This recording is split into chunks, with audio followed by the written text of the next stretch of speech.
ta'ala. Asyhadu an la ilaha illallah wahdahu la syarika lahu wa asyhadu anna Muhammadan abduhu wa rasuluh sallallahu alaihi wasallam. Allahumma shalli wa sallim wa barik ala hadzal nabiyil karim wa ala alihi wa sahbihi ajma'in. Amma ba'd.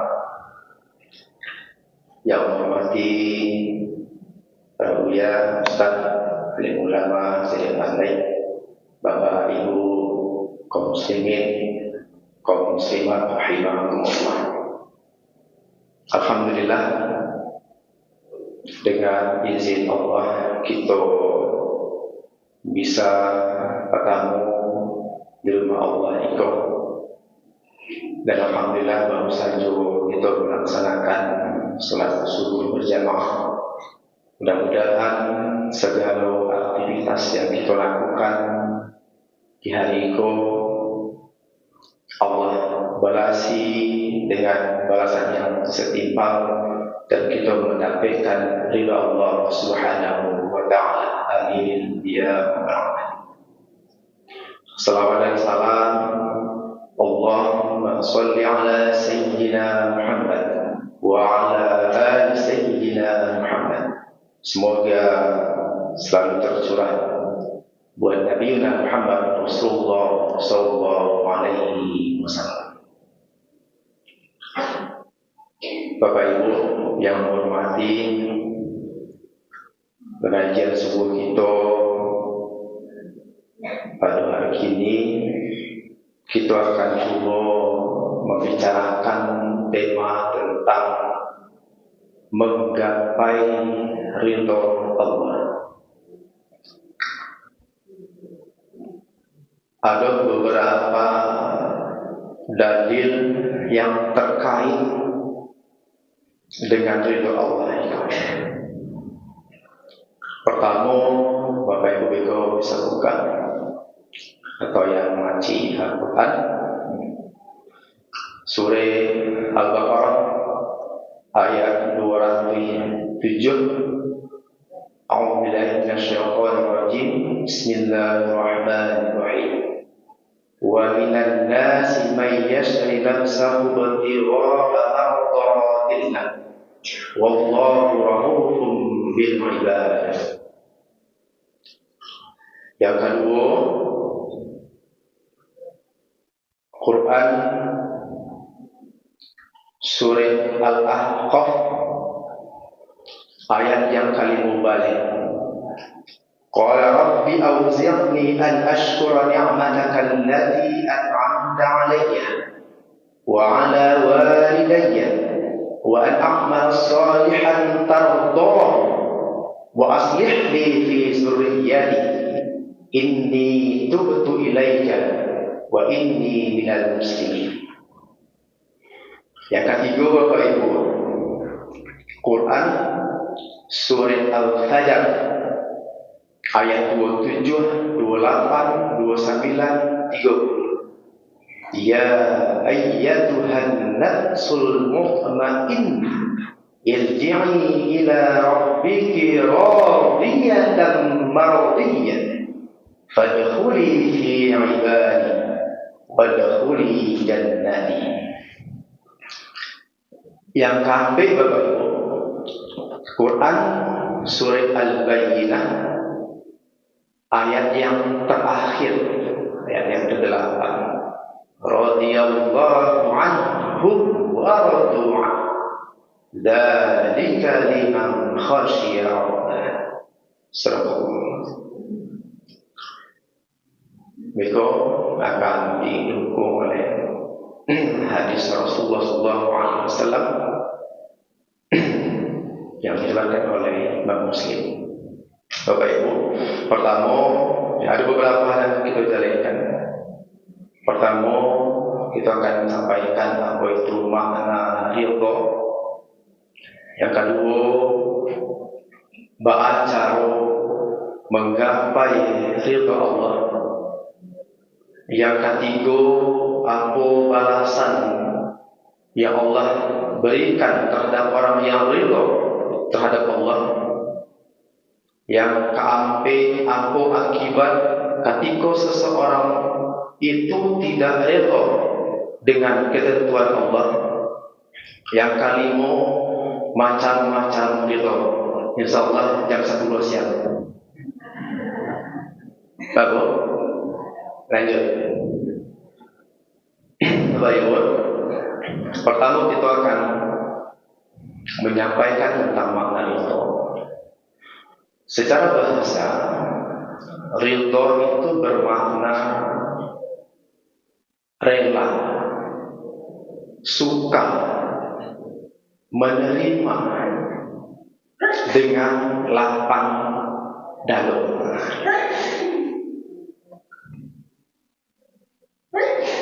Lawan dari ridho itu adalah as-sukhtu. As-sukhtu itu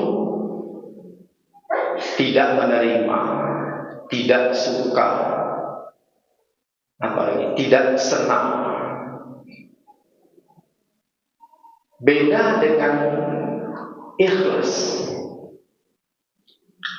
Kalau ikhlas itu terkait dengan ibadah kita. Inna sholati wa nusuki wa mahyaya wa mamati lillahi rabbil alamin. Kalau kita beribadah memang harus ikhlas. Tapi kalau bapak ibu pagi menjamur katapi tetangga yang dia baru kematian suami, anaknya meninggal dulu, ketiga-tiga dia di rumah itu meninggal.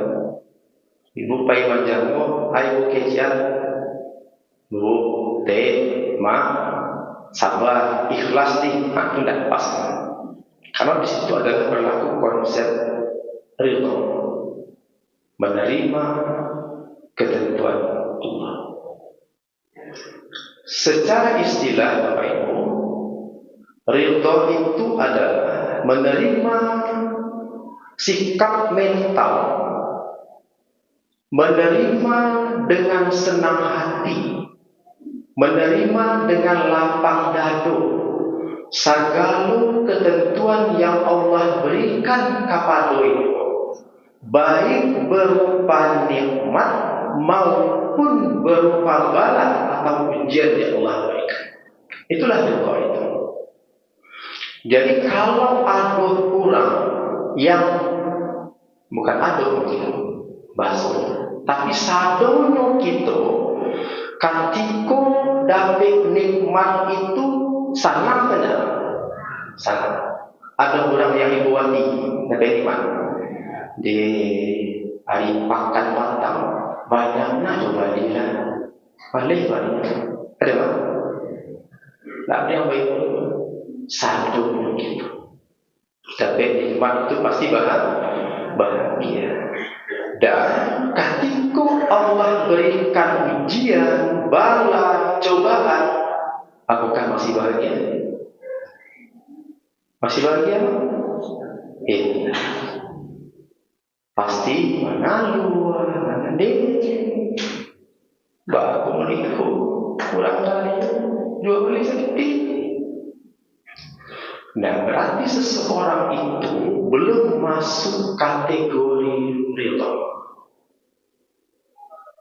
Rabi'atul Adawiyah yang terkenal dengan konsep mahabbah ya Bapak Ibu. Ciri orang yang ridho itu adalah hatinya tetap tenang, tetap senang, tetap gembira, baik ketika dapat nikmat ataupun dapat ujian. Baik. Jadi ketika baginda Rasulullah SAW meninggal anak beliau Ibrahim, menangis beliau. Tapi apa ungkapan beliau? Wahai anakku Ibrahim, aku tidak dapat menolak ketentuan Allah. Itulah takdir Allah. Jadi kalau kita diuji di Allah, meninggal ibu, meninggal orang itu cintai. Apa lu? Aku kau istilahnya menjabat-jabat rambut, histeris, itulah ketentuan Allah. Dan satu ketentuan Allah yang Allah gariskan pada hamba itulah yang terbaik dalam pandangan Allah. Jadi orang kalau ridha itu Bapak Ibu, lapang dunia, lapang. Berjual beli pasar, alhamdulillah. Yang ibadahnya tetap. Indah jual beli, mudah itu cuma sikapnya. Nah, yang susah itu. Begitu banyak jual beli lama dalam. Lalu nazar dan berkibul saja. Baru mati sedang senang. Begitu coba lisan kita tak ada coba itu. Batu gua lazan orang laswas orang sembahyang zuhur tidak jauh. Batu coba ni. Hati dalam berubah. Dan seseorang seperti itu belum dikatakan ridha. Jadi Bapak Ibu, seseorang yang ridha itu berarti inyo Allah berada pada makom tertinggi keimanan seseorang. Itu makom tertingginya, ridha.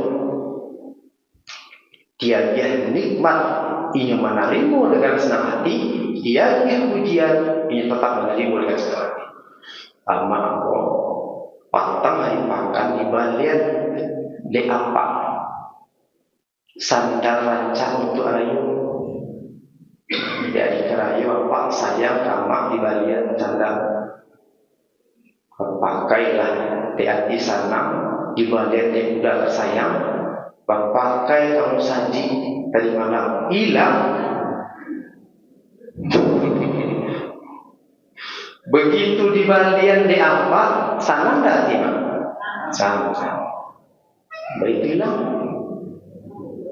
Apa siapa tulah menggaya jo apa berang amat lah buat ikan yang berang lah ya. Bisa enggak kita bagikan sedih ya apa mungkin tak takdirnya dedek pakai sandaran cara apa batu hilang Pak biarlah mungkin kan 7 deh ulang lihat kalau itu Mak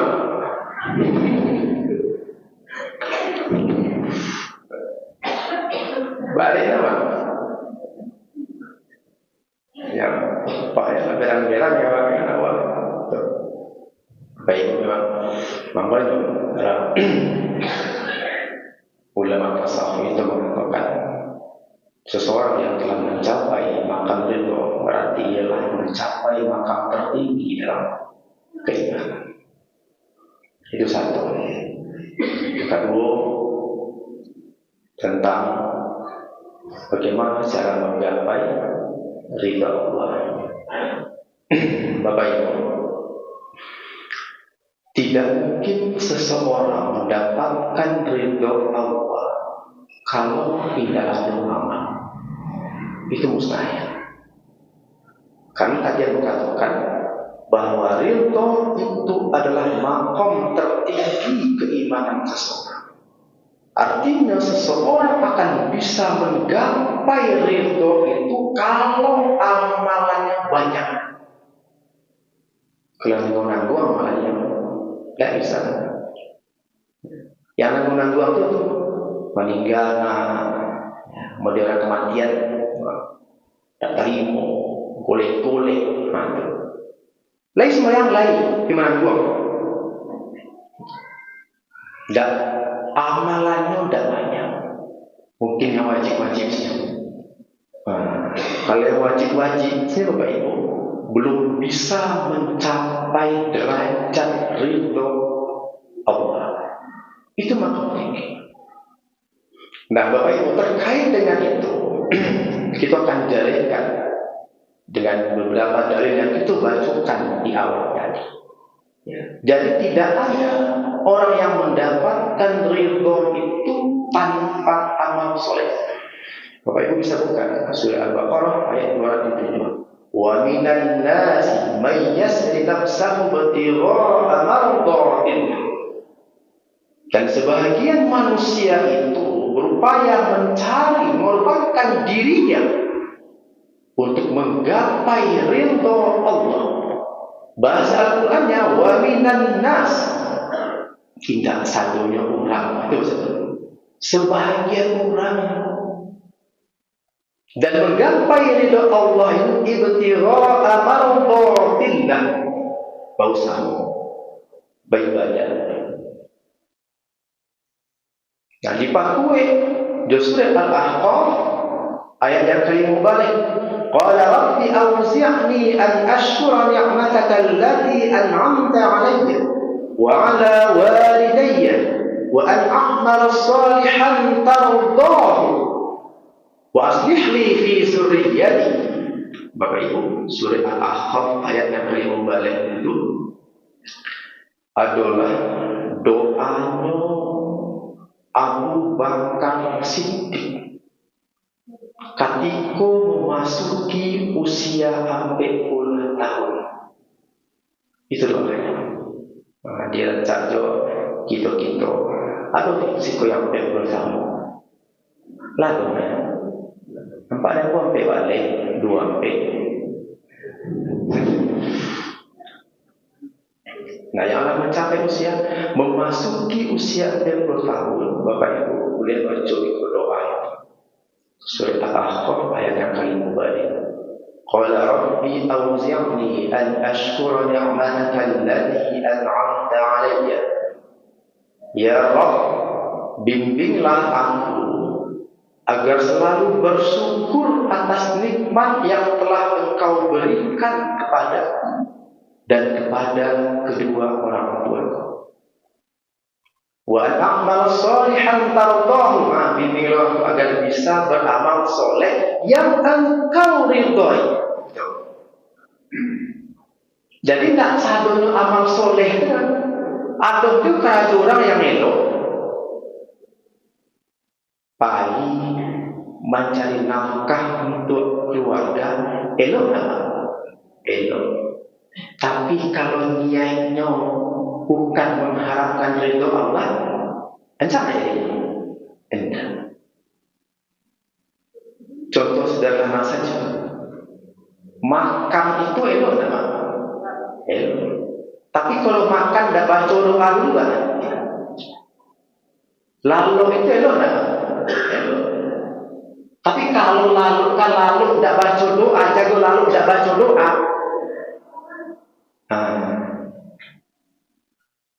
nyukara itu, tapi tidak mendapat ridho Allah.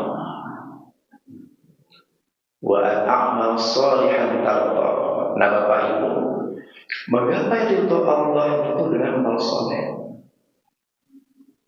Hadis yang diriwayatkan oleh Hurairah,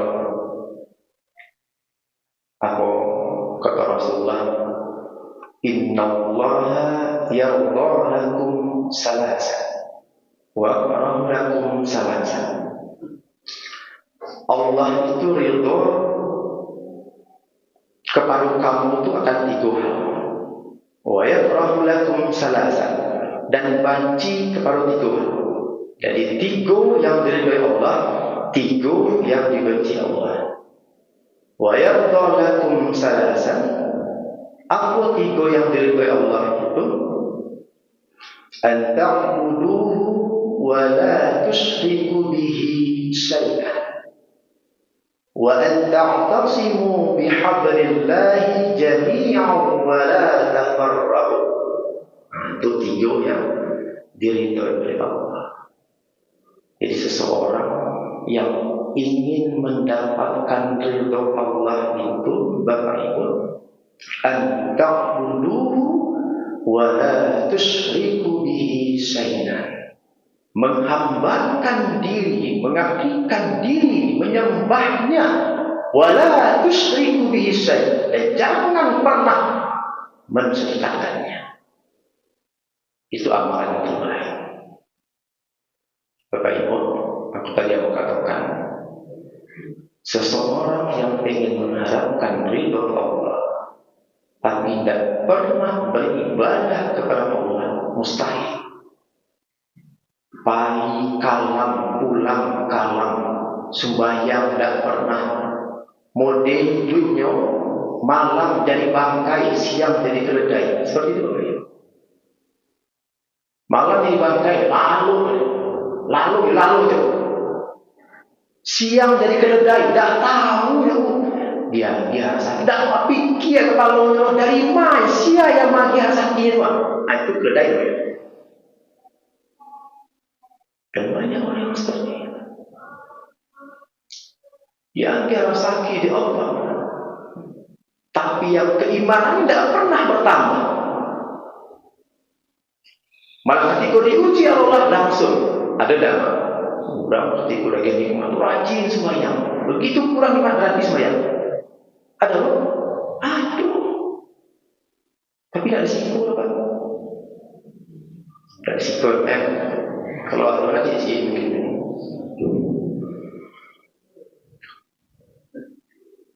Wa ta'tasimu bihablillahi jami'an wa la tafarraqu. Dan kamu berpegang teguh dengan tali Allah. Yakini Islam sebagai agamanya. Karena ketika kita berpegangan kepada Islam sebagai agama kita, maka ada tuntunannya. Al-Quran dan Sunnah. Selama kita berpegang teguh kepada dunianya, kepada keduanya, Al-Quran dan Sunnah, dalam bentuk apa saja kehidupan kita, berkeluarga, berumah tangga, mendidik anak, berusaha, berdagang, kerja, jadi pegawai, sadu aduh dalam tuntunan Al-Quran. Lalu apa yang tiga yang dibenci oleh Allah itu?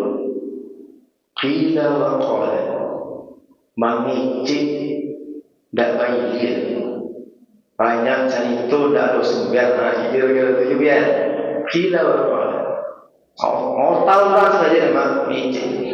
Maaf kok, apa-apa di lampau itu mah. Kalau ibu sedang mencuci ya, kalau apa di lampau. Lampau itu cerita luar biasa yang dibahas di sini, mulai dari lokal, nasional sampai internasional. Luar biasa.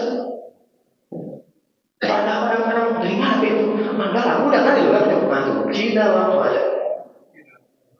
Mengicik dapat sumber, ada sumbernya loh. Tidak punya referensi. Dari jam masuk pagi ya, besok keluar jam 10. Itu selesai ke kopi stek. Kopi stek tambah siling, tambah siling. Habis itu namanya setengah itu. Mengicik yang dari sumbernya berbicara. Dan itu dihindari. Karena itu adalah perbuatan yang dibenci oleh Allah. Qila wa qala. Bahkan stratis soal banyak bertanya. Mari banyak bertanya Ustaz. Surah apa perbuatan sapi ya, mulai warnanya barau semuanya banyak tanya tapi apa itu hadis itu kalau ya harus ditempatkan dulu pada posisinya. Kalau bapak ibu ambo sebagai guru jadi pakai hadis kok awak majalah ya jadi guru jadi dosen. Allah melarang. Maka stratis soal, tidak boleh apa tanya. Tengok, lama mahasiswa tanya, mana apa tanya kalian? Iya, Allah melarang tanya, banyak-banyak tanya Ustaz. Itu tidak beda kesinan, tak beda. Yang ketiga, wa idha'atil mal, menyia-nyiakan harta. Boros saldo Ci 2020 apa nih? Elok dah dosa. Tapi dek keluar nama tu enek ya. Keluar yang terbaru, pantang kan tinggalan. Awal harus update selalu. Tidak hanya update informasi itu satu di rumah 2020 beli Honda saja. Yang dipakai berapa? Kalau awak sekarang pakai Honda berapa? Bisa pakai $2 dulu. Tidak, ciliknya. Pak Sanjung HP itu kan kenapa ya? HP itu kamu kalah dengan mahasiswa itu. HP itu cilik, HP mahasiswa nomor 2 luar biasa. Tapi kuliah dalam pantul udah selesai. Artinya apa itu? Wa itu antul malika suka indah. Bagiannya kan harta, menambah yang indah bertampai. Balik pembukuan itu ya sekedar saja yang makan saja. Banyak bahasa satu kawan buku itu rasul satu di pasar pembukuan itu di Bali saja. Apa dimakan lagi Pak? Sudah saya makan saya pilih yang itu lah. Itu hanya banyak. Godok jago tinggal, sarabi jago tinggal, di semuanya. Dan sama itu di Palestina yang tanya bukan awal mambang harta saya boros mubazir pada itu. Itu perkara yang dibenci oleh Allah. Menghambur-hamburkan harta. Berapa rumah? 3 ya? 2 Tadi kata apa kata?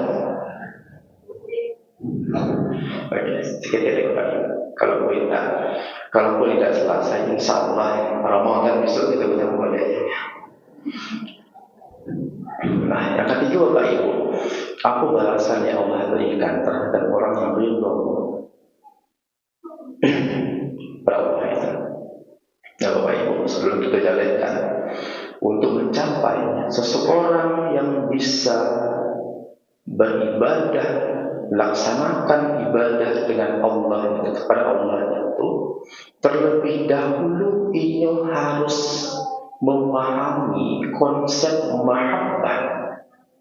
Mahabbah itu dalam kajian tasawuf mencintai seseorang, mencintai sesuatu, dan karena mencintai sesuatu itulah kita akan berbuat apa yang dia inginkan. Jadi kalau seseorang lama cinta dah dapat dulu, berarti cinta tu mungkin dah jadi kan? Kalau cinta dah mungkin dah jadi. Nah, dia cinta dia. Apa cinta juga apa cinta juga apa. Ketika kita saling mencintai, yang nampak itu kekurangan atau kelebihan? Kelebihan yang kurang. Nah, rancak saja. Ancak kalau ni tak boleh. Ibu yang sedang berancak di pasien pernah boleh. Bila dapat kekurangannya, dah punya anak cie 2, 3, kita bakal lalu dia. Orang yang mencintai orang lain, apapun yang dimintanya, diikuti dan diikuti. Dan balian sate kakak jawabannya lagi ya. Iya kata orang lama di sana tu. Biar pagi hari hujan pagi tu. Dia tu, dia yang minta ikut adalah orang yang kita cinta. Para ahli tasawuf mengatakan seperti itulah seseorang yang mencintai Allah. Kalau seseorang itu mencintai Allah, maka ketika Allah perintahkan apa saja, tak ada yang baik. Kenapa? Karena yang menyuruh itu adalah yang kita cintai. Seseorang yang mencintai itu, yang jauh itu terasa daki, yang balik terasa. Tapi kalau seseorang tidak mencintai Allah dengan setulus hati, daging rumahnya mah dalam saji, balik dalam saji. Dia tuh karena tidak mencintai Allah. Tapi kalau dia mencintai Allah, jalan kaki mah. Allah, tapi tarana dia seorang jalan. Hujan segetik, payung ada di rumah. Itu dia dalam rumah, payung. Payung, ringan kakinya melangkah, puasa tidak balik, sholat tahajud tidak balik, zakat tidak balik. Dia apa? Karena itulah terlanjur sangat cinta kepada Allah. Nah, ketika seorang telah mencapai cinta kepada Allah itu dengan melaksanakan segala perintah Allah dan jauhi segala larangan Allah, ada balasan yang Allah berikan. Radhiyallahu anhum wa radu an, dzalika liman khasyiya. Ya ayyatuhan nafsul mutmainnah, irji'i ila rabbiki radiyatan mardiyah, fadkhuli fi ibadi wadkhuli jannati. Itu balasan. Jadi Bapak Ibu, orang yang mendapatkan ridho Allah akan sukses hidupnya di dunia dan di akhirat. Allah ridho kepada inyo pun ridho kepada Allah. Dan itulah yang terjadi kepada para sahabat Rasulullah SAW. Sebelum Islam datang dibawa oleh Rasulullah, bukankah para sahabat itu orang yang jahiliyah? Tidak tahu jahiliyah, mandi, jo Arab itu mandi, baju di itu tidak jauh piti saja, jo bini-bininya digadaiannya, curangnya tidak tangguang, tandutnya luar biasa. Begitu masuk Islam dapat hidayah, ibadahnya luar biasa. Dan mereka orang-orang yang tercatat dikenal oleh dunia sebagai orang yang sukses di dunia dan sukses di akhirat. Utsman bin Affan, tidak ada orang yang tidak kenal. Kekayaan sampai kini masih ada di bank itu. Terkening akhirnya Utsman bin Affan. Abdurrahman bin Auf, sahabat Rasulullah yang hijrah dari Makkah ke Madinah, 1 tahun di Madinah, jadi orang paling kaya. Saking kayanya punya kapak dari Amerika. Dunianya sukses karena ibadah kepada Allah itu selesai. Jadi kalau kita selesai urusan kita di Allah, Allah akan urus urusan kita. Dan di surah Al-Fajr, orang yang ingin mendapatkan ridho Allah itu akan menghadap Allah itu dengan tenang. Ya ayyatuhan nafsul mutmainnah, tanah meninggal husnul khatimah. Bapak Ibu pernah dengar cerita istri Fir'aun? Siapa istri Fir'aun? Agnes Monica?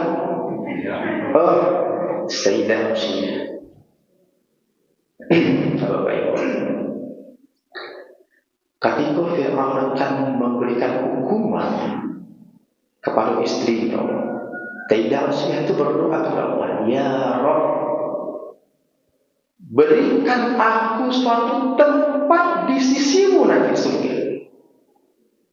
Nah, ketika dihukum akan diberikan disiksa oleh Fir'aun itu, Allah peringatkan, fadkhuli fi ibadi wadkhuli jannati.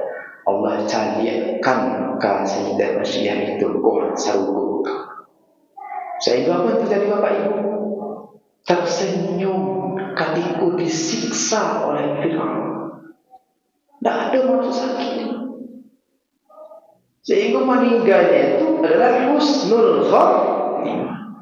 Jadi tidak usah heran Bapak Ibu. Itu kekuasaan Allah memberikan kemuliaan orang-orang yang beriman.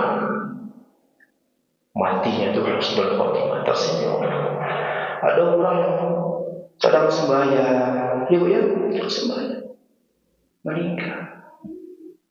Ada orang yang sedang mengaji baca Quran, meninggal. Ada yang sedang mendengar pengajian, mengaku meninggal. Hati-hati kantor-kantor. Husnul khatimah. Tapi sebaliknya Bapak Ibu, orang-orang yang tidak mendapatkan ridhonya matinya tentu sebaliknya. Su'il khatimah. Bapak Ibu, ambo jangan sama tujuan kalau janji sama orang. Jadi simpang tiga balik. Jadi mungkin sampai risiko dulu. Ada hutang dulu lain. Ya Bu ya. Insyaallah Ramadan 1000 Nabi perang hijrah. Kalau Allah mengizinkan kita panjang umur, sehat, Allah akan selamatkan kita kembali. Pasti dan ya ada selain insyaallah. Bapak Ibu, itu yang saya sampaikan. Maaf atas segala kekurangan. Terima kasih sekali perhatian. Assalamualaikum warahmatullahi wabarakatuh.